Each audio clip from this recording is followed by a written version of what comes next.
อันนี้ก็มีลูกค้ามาหาทั้งทีเนาะเนี่ยเนาะสิมาตัดผมเพิ่นว่าเพิ่นอยากตัดผมยาวหลายล่ะช่วงนี้ถือหัวหน้าหายแล้วเพิ่นว่า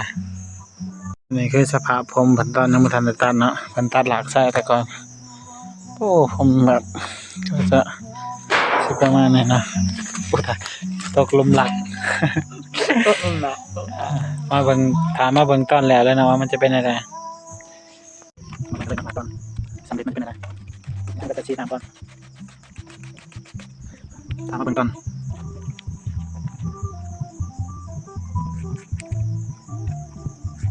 แล้วก็มาตั้งข้างนี่หรอมาตั้งข้างก่อนทีนึง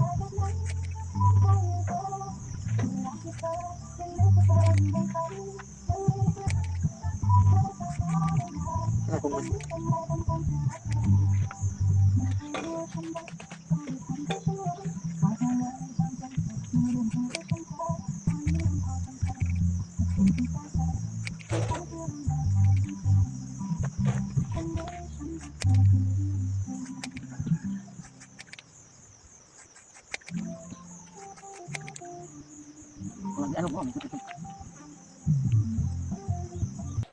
มาเบิ่งกันเลยนะตอนตัดหน้าตาเขาจะออกมาประมาณไหนนี่นะนี่ดิเดี๋ยวจะพาเบิ่งรอบๆนะการจะละเอียดก็จะบ่ค่อยดีอะไรเพราะมันเป็นตัด